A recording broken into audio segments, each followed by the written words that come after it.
knowing these techniques and just practicing them, it keeps your watercolor luminous. It just makes you aware that you're not, and you're also not just always painting the same way. You can, or even painting the same way within one watercolor, that you have a lot of different options.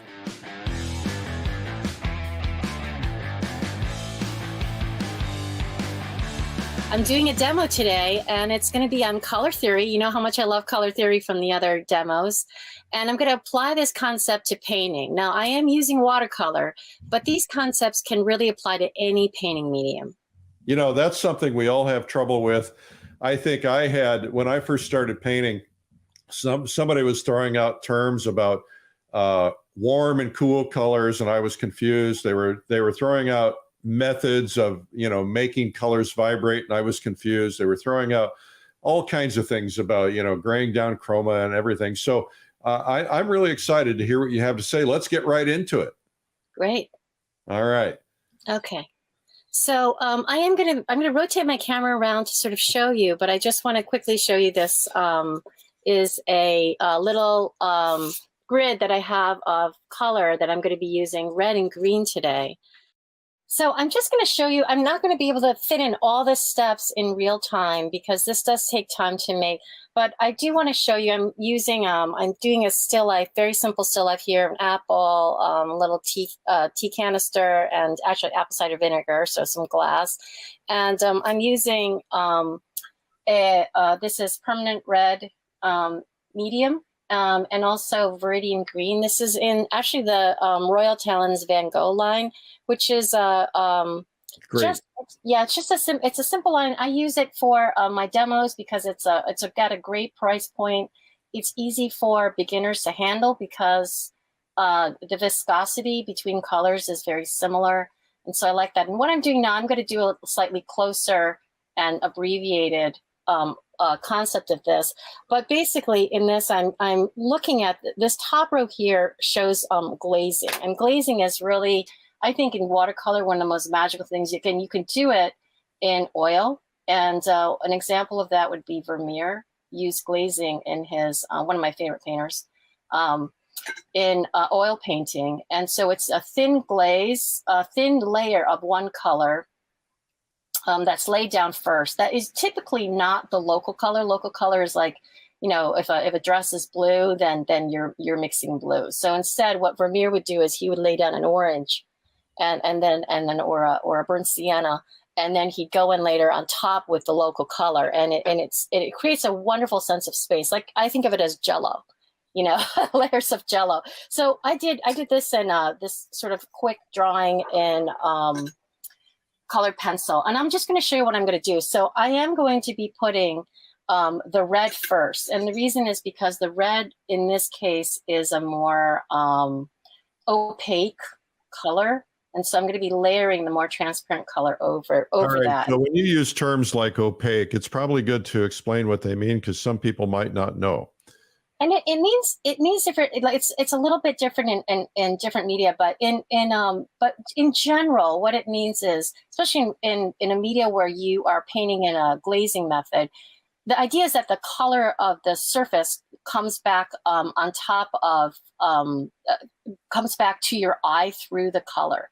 Now, when it's opaque, because of the kind of pigment and how it's broken down, what's happening is the light's coming down and it's actually hitting the pigment particles, and it's bouncing back from the surface to your eye. However, when you're using a transparent color, which is like you know, Viridian, what happens is because of the nature of the pigment, instead of the light hitting the pigment particles, it's actually going through the pigment particles, and what you're seeing is the paper coming through. Now, so it's like stained glass. It is. Yeah, that's a great analogy. It is like stained glass. And, you know, if you thin, here's a, you know, I'm adding water to this red here, and which is more of an opaque color, and you could see that it does thin down. It's not like an opaque color is, you know, if you thin it, it's going to be more transparent. Yeah, that would be less true with oil paint than it would be with watercolor, though. Exactly. Yes, that's right. So in general, all colors in watercolor are transparent compared to oil. Now what I'm doing here is I have a test card, and what I use with this test card, this is very important, especially if you're starting out, is I test what I'm doing on here so that I know how wet the my brush is and how saturated of a color I have in my brush. And so I'm going to paint this first one. The first one is going to be like at the maximum saturation. And just so you know, I have my my block. I'm painting on Arches, 140-pound cold press, and my favorite, many watercolors' favorite. And you can see as I'm going over it, look at how you can see the green colored pencil through the opaque, saturated square of red, right? So that pretty much proves you can see through it, even though it's opaque, even though I'm painting it at a, I wouldn't say this is maximum saturation, but probably like 80–90%. So the point here, and what I've done here, I have 5 here, but you can see that like on the end, this is white. And I call these different gradations. This is dark, so D for dark, medium, light, and pale. And that's just what I've named it. It's not anything technical. But the idea is that these are different gradations. And to be able to achieve a pale, I think, you know, some people paint pale all the time, but it's achieve these gradations in regular jumps. Now, I might not be able to do this, but I'm going to try. And one of the things that's going to help me get those gradations is to actually use this test card. So this is going to be the next gradation. You can see it's a little more transparent than this one. And the more water you have in your brush, the lighter the watercolor is going to dry. So the wetter you're painting, the more you need to anticipate that the drying is going to be more dramatic, the color once it's dry. Winnie, there are people who tuned in late who didn't hear you. So you said they asked a question about what material did you say was good for beginning artists? And you named a brand? Yes, I love a Royal Talents brand. Van Gogh watercolors is the brand that I use. I've been using this brand for over 30 years teaching and doing my own work. And it's affordable. It's a great price point. And it's also easy to handle. You know, you don't have, that's the main thing. You're not struggling with the paint, you know, having different colors, doing different things. They all kind of have a very similar viscosity. It's the one I recommend to my students. I teach at the 92nd Street Y, and I recommend this brand to them. Well, hello from Brazil, from a couple people from India, from South Africa. Welcome. We have people all over the world watching Winnie, and it's really exciting. Yesterday, I got a text message or an email or I guess an instant message or something from somebody. And they said, you know, I tuned in because I happened to follow a particular artist that was on your show yesterday. And I didn't know that you'd been on. And so she wanted to know where she could find all the past broadcasts, and they're all on YouTube, all 316 days times 2, because we do a 3 o'clock and a 12 noon. It's different content. So if you guys want to find it, that's where you'll find it.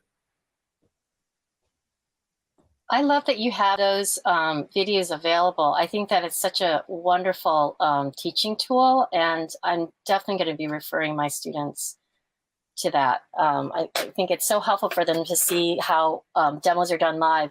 So what I'm doing right now is, because I'm glazing, I need to let these dry completely. So I need to let them, I didn't paint them very wet. You can see that I'm painting on a slant, actually. You can see the setup here, and I'm painting it probably at 45-degree slant. The reason, and I prefer to paint it at an angle and to have it sort of propped upright a bit anyway, and that's because I can tell if there's too much water, that it's going to beat up at the bottom of these washes. Okay, right. And so that's why.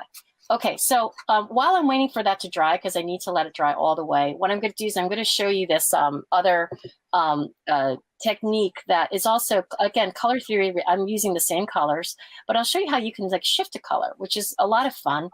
I'm doing an abbreviated version here. And so I'm going to actually start out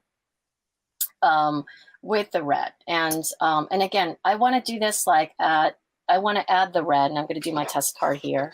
Very important. At about, I would say like 50%. or less. And that the reason is because I want to leave room for the green to come in.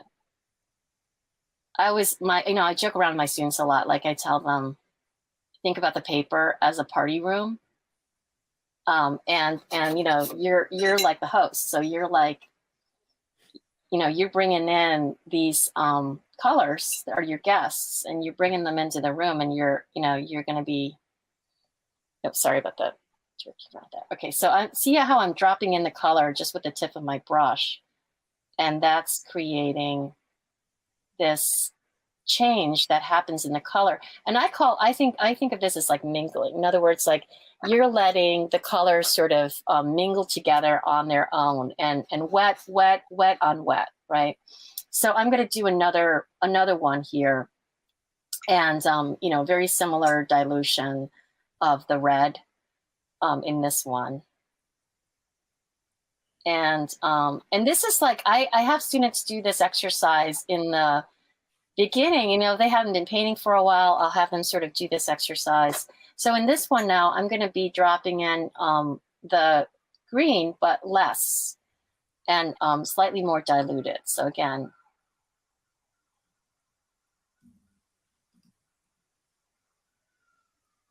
and then again, a little bit more on this side. So this is like, to really, I think of it as like, for anyone that's ever like done piano lessons or music lessons, it's like doing your octaves, it's like doing your scales,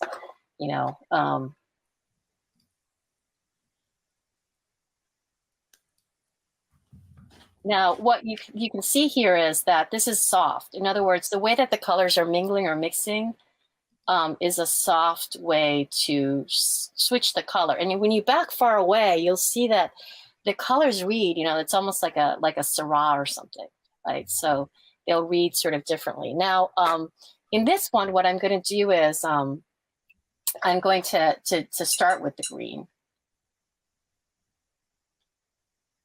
And I have a different brush here painting green, so to keep the color sort of clean. All right, and then I'm going to drop in the red.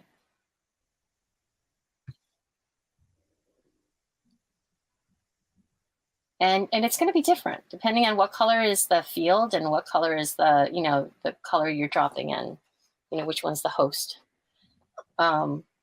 This one, again, a little more diluted.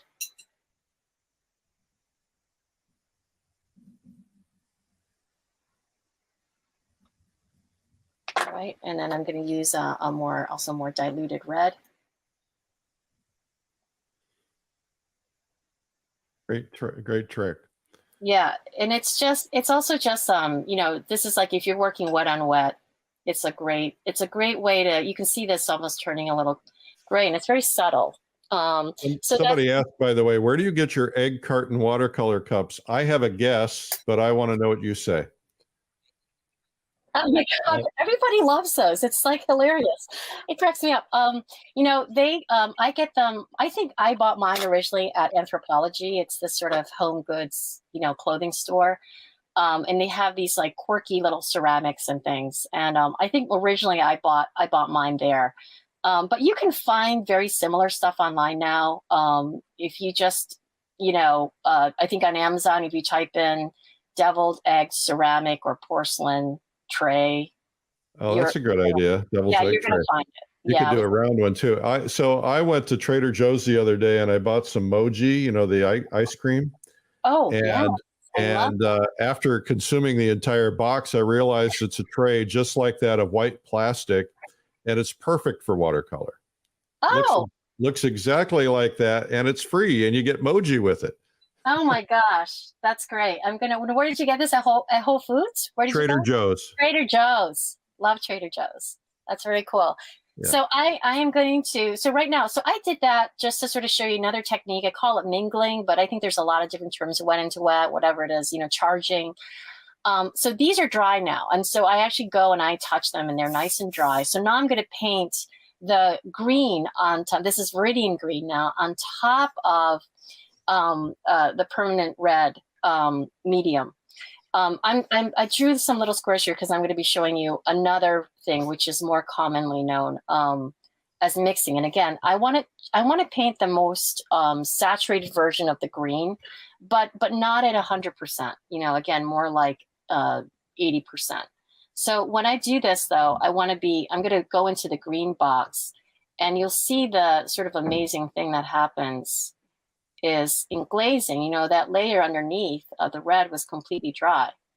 So if you've got the right paper, something that has good sizing on it, like Arches, you're going to be able to do the glazing. And you can see that the color, when I painted over the red, it wasn't the green. It was, you're seeing through the layer of the red. I just think that's like a very magical sensation. Very magical.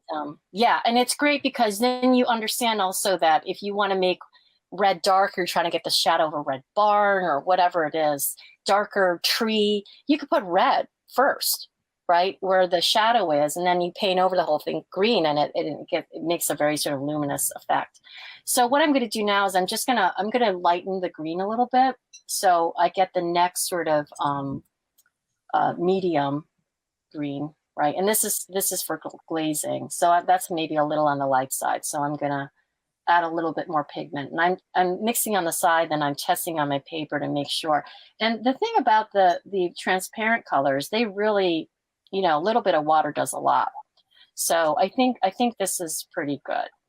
So I'm going to try this. Might be a little on the dark side.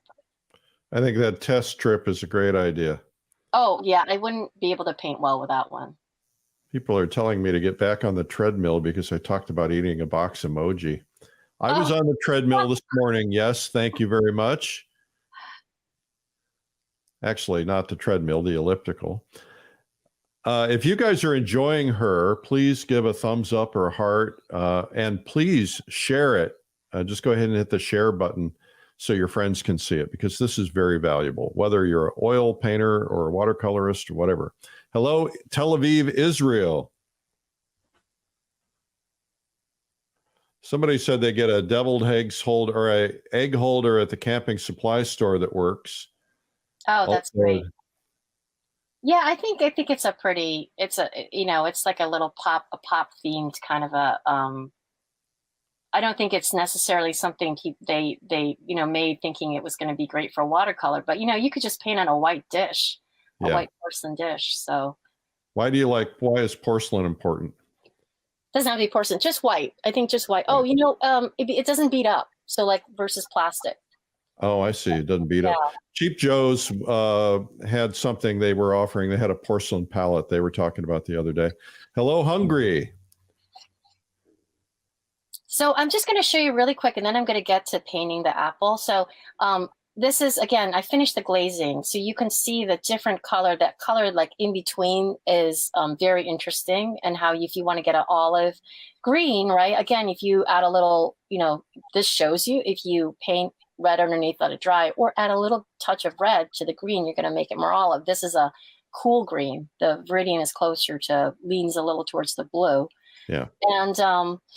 And so what I'm going to do here is I'm going to do the regular thing. I'm going to be mixing. And so I'm going to actually mix a little bit on this kind of, I usually use this kind of a tray it's called a baker's tray. It is. Yeah. And I was think of it as like a butcher's tray.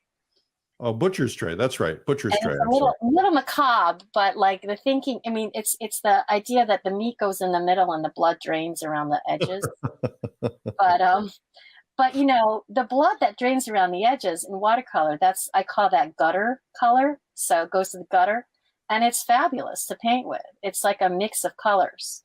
So what I'm doing right now is I'm mixing the two colors together. So I'm like physically mixing the red and dropping in a little bit of green. And I'm trying to get a color that not necessarily is that, but is not more red or more green. And so it's a neutral, really. It's a neutral, right? The neutral that I would get with this combination. So I'm going to start with this.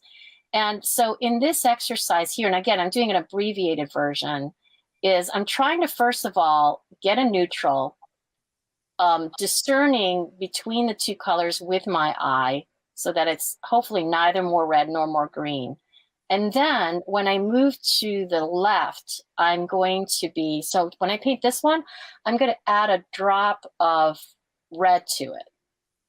And when I add a drop of red to that mixture and I paint it, it is going to be a little bit warmer. Now, how much you do and how much red you add and how quickly you progress towards, or you can see that it's a slightly warmer neutral. Now I'm going to add another drop. And when I do that, and again, you know, I could do a test card. When I do that, again, it goes even more red. Nice. Yeah. So You're this a good is like, teacher. yeah, it's a subtle way to kind of like go from, you know, thinking about the neutral and just thinking about these steps going in that direction. Now, if I add a green, it's going to go in the other direction. So I'm adding green to,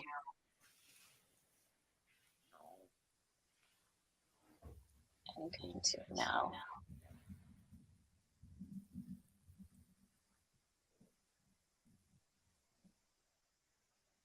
And so you can see that it goes a little bit cooler. Again, add a little bit more green. And sometimes, you know, you end up having to add a little water because you want to, you know, we don't want it necessarily to go darker. I'm just touching my brush to like, you know, the tip of the, just to the tip of my, you know, big sort of squeezed out amount of watercolor that I squeezed out, the Viridian green.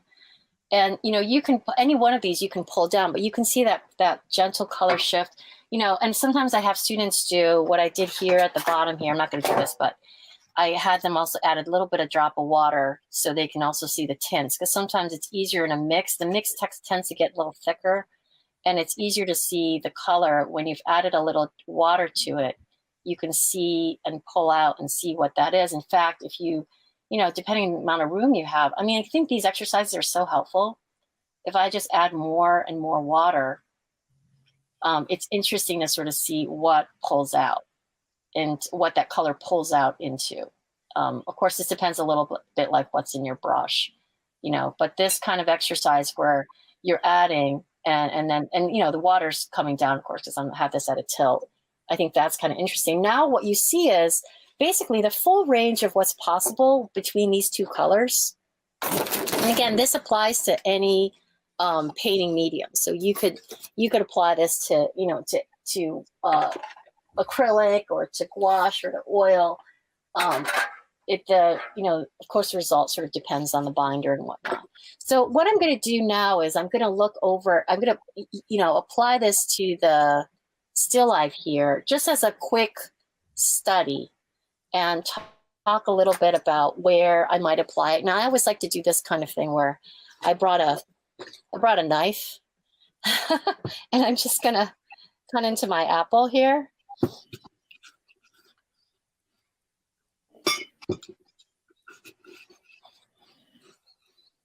My son would be asking what kind of knife, because he works for Cutco and he sells knives. Oh, I know Cutco. This is a knife. I just think a knife from my mom. I think it's like Henkel's. Yeah. All right, so I'll set. You're making me salivate. I see that juicy apple, right? And so what's really interesting, you see the apple, and then you also see, you know, the slice of apple, right? And so using that color combination to paint, and I'm going to see, I might just place this here because I think there's more interesting shadows without the plate.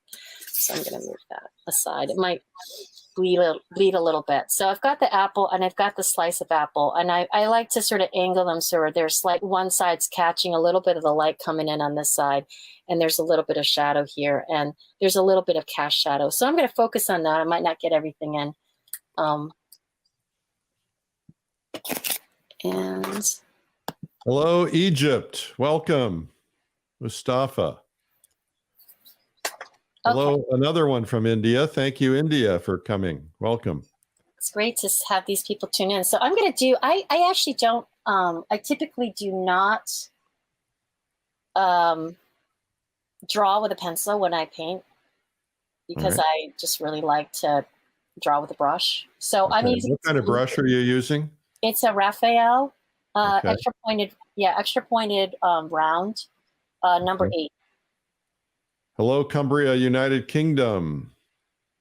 Hello, Alaska. So here I'm drawing the sort of slice, the side of the slice, and I'm actually looking at it, and you can see that I have a broken edge, so I don't do a continuous edge because that it'll look a little outliney. And it's boring. Yeah, and what I'm going to do is, so the first thing is this part, and this is just to sort of get an idea of where things are. I can make it a little more diluted on this side, and so it's a little bit more subtle. Okay. But basically, I'm painting the slice that you see over here. I'll turn this over a little bit so you can see a little bit more of the still life. Yeah, we can see it. Hello, Spain. And I don't have a yellow. No, I don't have a yellow. So like sometimes I'll judge, like first of all, in this area here, I'm going to actually start with a green. I know that seems weird because the apple is red, but I'm going to start with a green. Now, when I put this first wash out, it doesn't have to be a flat wash, but I'm just going to put some green here. First of all, it's in shadow, so it has to have some cool. It can't be that bright red. So now you're really going to freak us all out.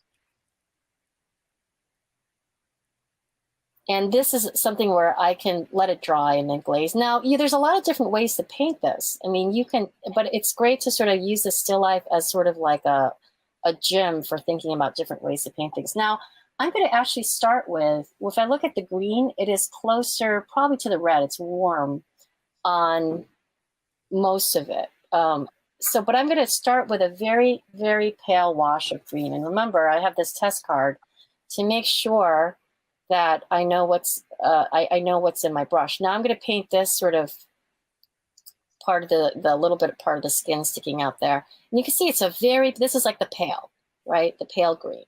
Where it's greener, I can paint it greener. But I know that I'm going to be laying some red on top of this. Okay. And it's not going to turn yellow, not with these two colors in combination. Here, I'm going to paint a little bit more, a little stronger. Okay. Because this part is a little bit more shade on it. So and it's okay with that. Even when you're glazing that first layer, you can make it a little bit more. And here's a little. I'm using the side of the brush to pick up some of the texture of the paper. Okay. Hello, Latvia. Now, we, by the way, have prizes. Tell us where you're watching from. Today we're giving away a plein air apron, plein air magazine apron. Be sure to tell us. We also have a great video today at 3 o'clock, which is coming up.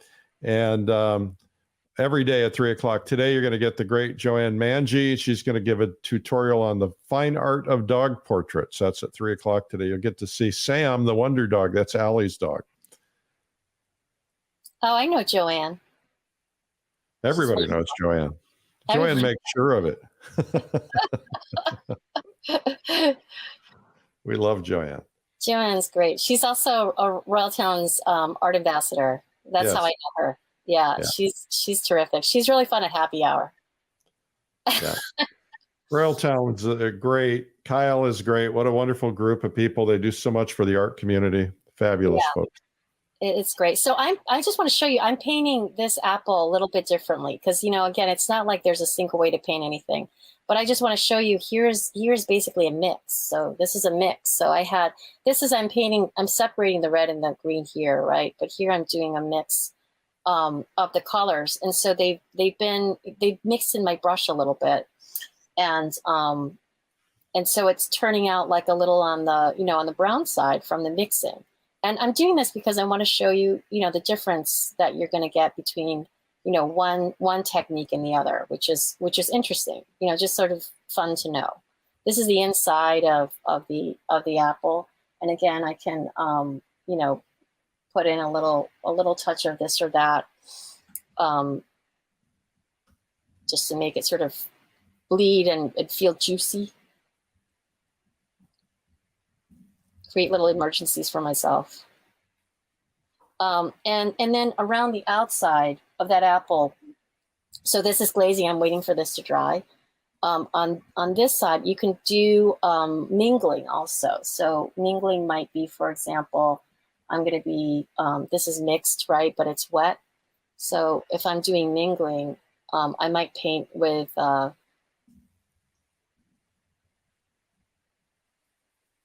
red. If I stop talking, it's just because I'm thinking about something visually. But You're so allowed to paint. red. You don't have to talk at all times. Okay. I won't. I promise not to scold you. You know what? I feel my teenage son nodding in the back when you say that, Eric. In agreement. Yeah. Yeah, I get that from my kids. Dad, just make it quiet once in a while. Yeah. What age is your son? He is 18. Oh boy, same age as mine. I have three of them that are 18. Oh my gosh! Wow. An interesting time, right? Especially now, the poor people, poor kids, and young people. I feel very sorry for in this whole pandemic. Yeah, my kids are going to college on Zoom. At least two of them are. Wow. Yeah, he's my son's all remote also. And where's home for you? I'm coming in from Brooklyn. Okay. Yeah. So, and I've lived here I'm from New York State. So I was born in New York State. My parents came from Taiwan in the 60s.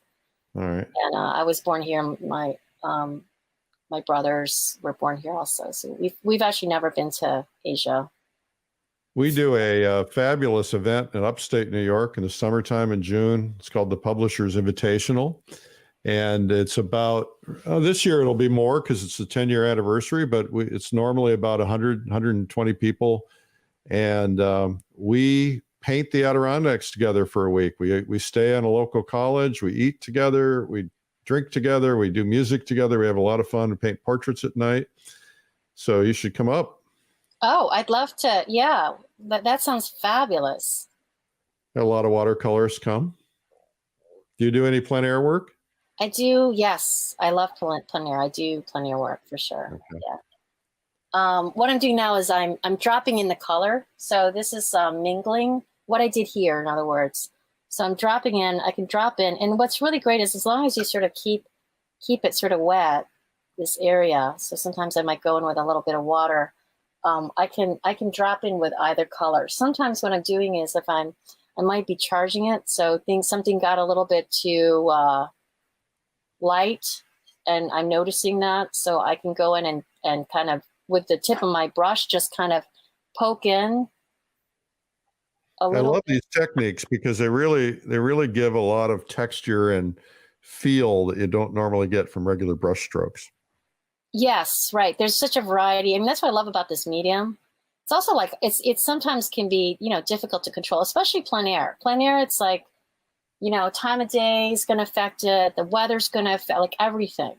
But I like that challenge of just like seeing what happens. Here again, I'm going to pull this bead down, and sometimes again I like to sort of hit it with a strong bit of color there and see what happens. So it is really a wonderful. This is a wonderful medium to bring outdoors. I mean, it's why I started painting in watercolor. Well, I'm practicing now after Watercolor Live. I'm very excited. Oh, good. Hello again, another Latvia, and hello again from Netherlands. See, when you guys hit the share button, then all of a sudden your friends see it and they join in, and then they're getting to learn too. So hello, Italy. Yeah, this is Linda Marie is making cooking right now. She just put her food in the oven. Meatloaf and candied yams. That doesn't sound like an Italian meal. It sounds like an American meal.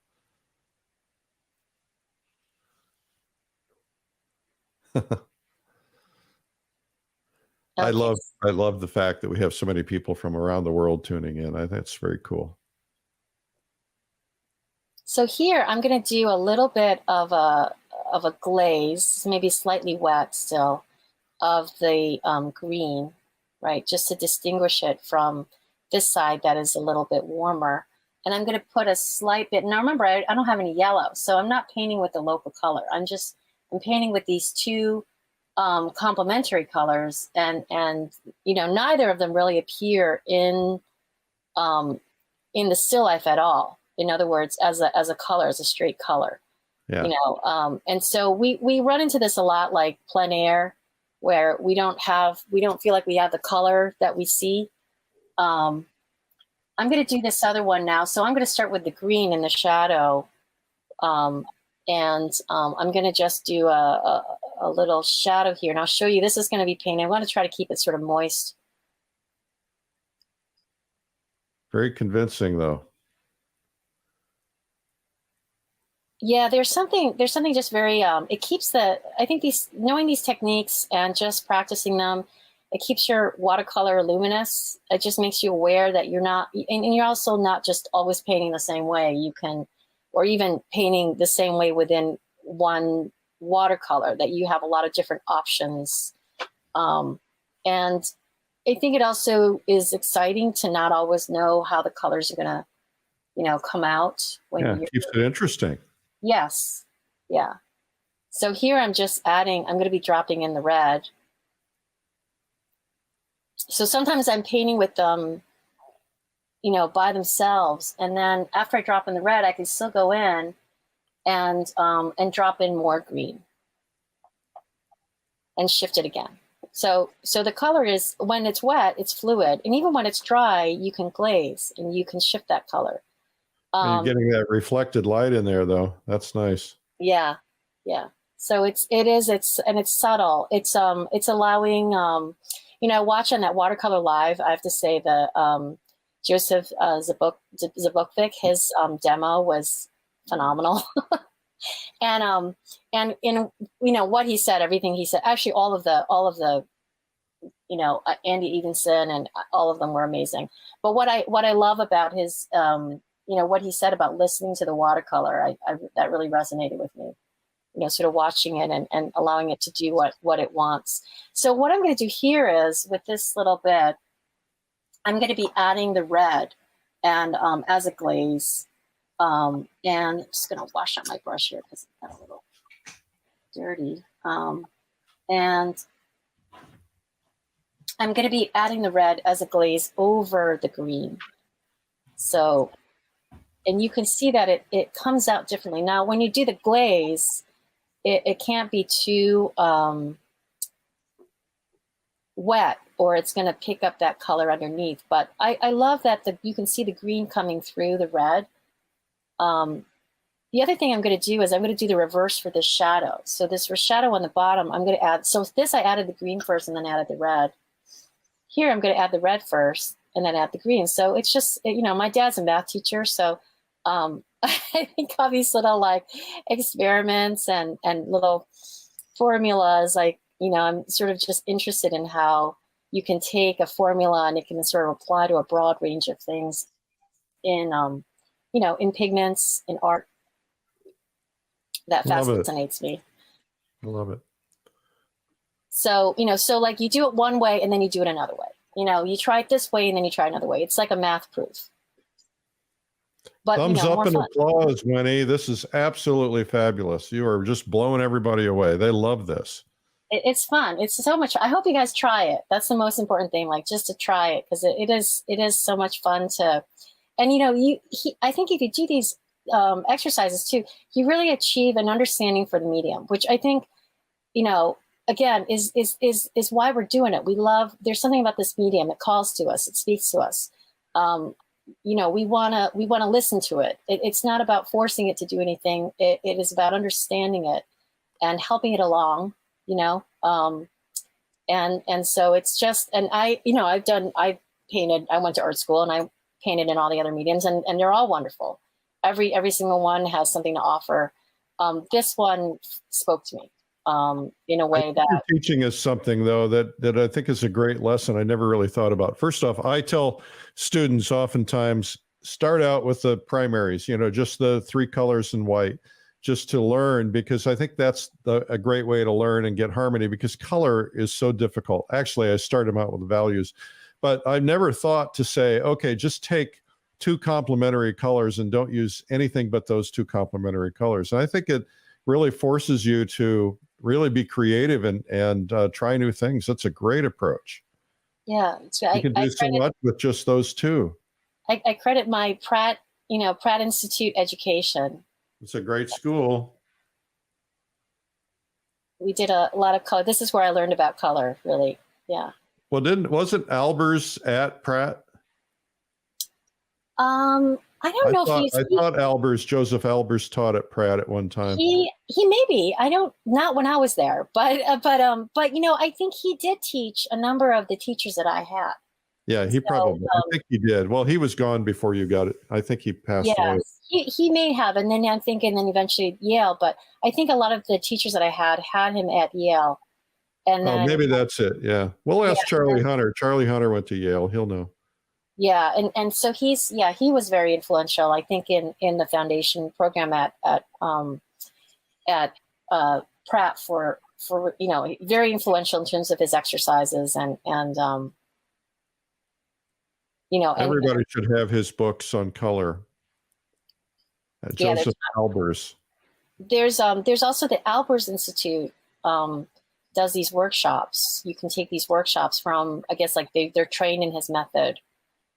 The thing about it though that's a little different is what we did with Albers exercises was with dyed paper, but it's really applying the idea of that exercise though to pigment. So and that's what this is sort of about, which is again a lot of fun, lot of discovery in it. Now I'm just like mixing. So again, I'm trying to sort of use, in this area I've done glazing. I've done some mingling in this side area. You can see what happens with that. And now I'm just going to be mixing to get, like, say, the stem, right? So that's just like going to be like strong mixed color. Sometimes I kind of put in like a dark mark like that. Then I take my brush and just kind of add a little water so it gets a little fluid and doesn't look like it's just sort of flat. And that's the thing with watercolor. There has to be some flow at some point. Too much flow, you lose control of the medium, right? And not enough flow, it ends up being stiff and looks like a gouache or something else. I mean, not that you can't work this way. Gouache is also a beautiful medium, but not to put down that medium because I love gouache also. I love them all. Yeah, I know, right? I'm with you. I don't know if there's enough time in a lifetime to get good at them all, but it's fun. Yeah. And you're using Van Gogh paints by Royal Talons, and you're using a Raphael brush. Raphael, extra pointed round. This one's on the, so the Arches paper is pricey, and the Raphael brush is also pricey. It's what a great tool though. But I love it. No, I feel like I have to know where this brush is at all times. I have some extras just in case. But you can do this exercise with any brush, and I mean, it's just I'm very much identifying. I think I for many years painted with other kinds of brushes, and I really saved up for this, and it was something that I treated myself to Nice. when I hit 40. So okay, so again, so this is, you can see like all the different varieties of ways that you can use that sort of color theory. Now, like for example, if this is too I mean, I kind of like the way it is, but if you feel like you need to add a little bit more to that, you can glaze it with just a pure red. Now just to sort of up that level, now that it's dry. And so I'll go to my test card, make sure that I have some dilution that is going to be not too strong and not too weak and especially not too wet. And then I can add a little bit more heft to that side. And you can see a lot of times I'm just painting with the tip. I'm really, this is why I encourage drawing with the brush, because when you draw with the brush, you really get to understand what the brush can do. It's very delicate and very beautiful. Thumbs up and applause. You are doing great. Great.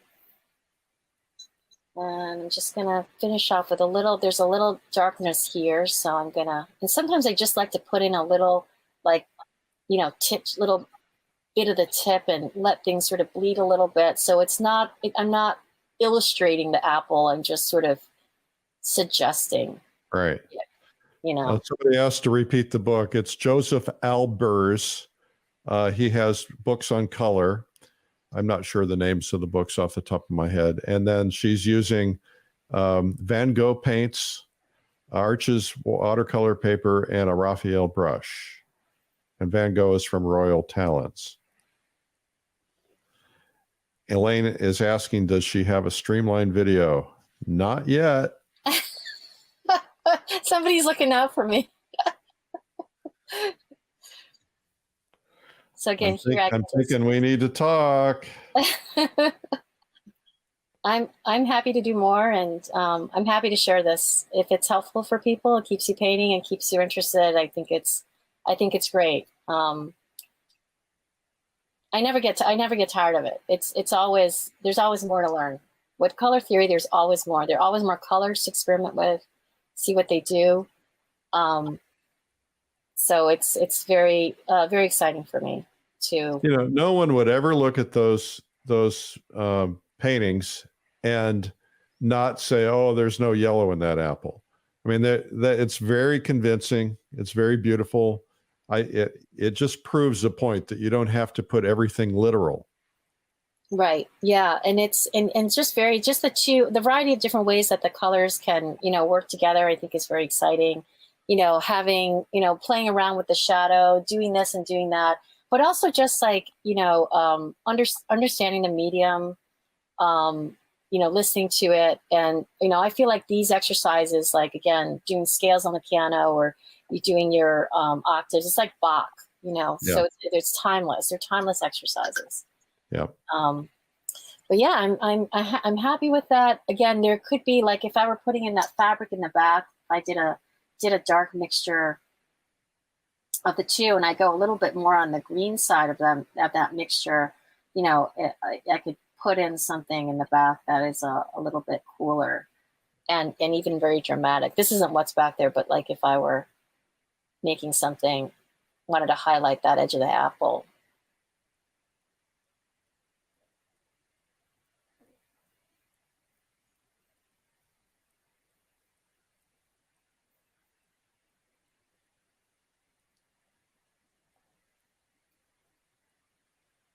That negative shape, I think, is so key. Yeah. Well, it looks like the edge of a table. It's really wonderful. Right. Just kind of highlights. So, and again, this is like starting, this dry brush. So this is, wonderful, very direct kind of painting. I love this. Yeah. And then shifting the color, adding that sort of edge here.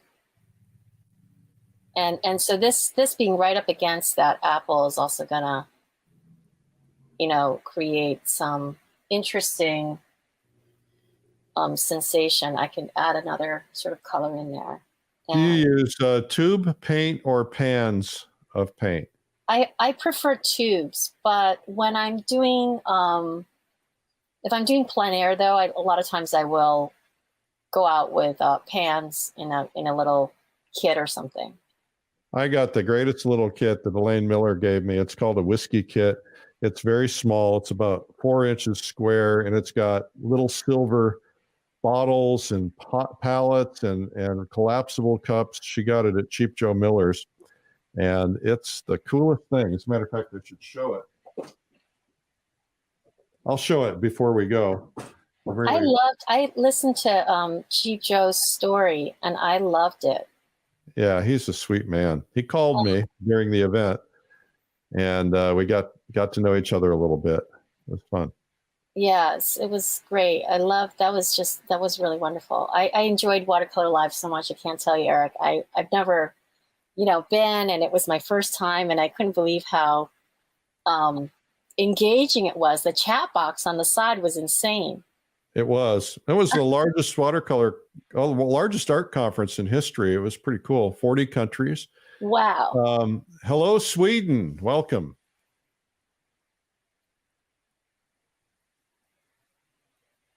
It's really fabulous.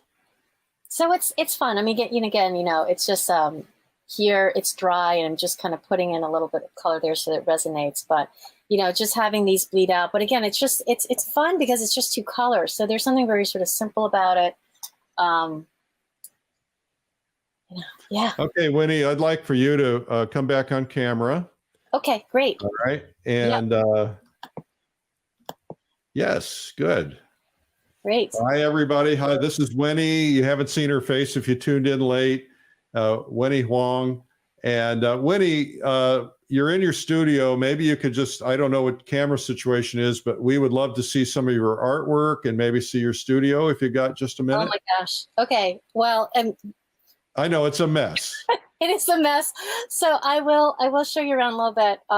So this is my desk. Let me maybe I'll just do this. I'll just rotate. Yeah, okay. A little bit.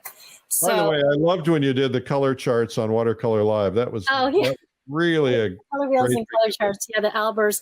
This is this just looks out. I'm in Brooklyn. I call it off Park Slope. So I'm like 10 stops into Brooklyn from Manhattan.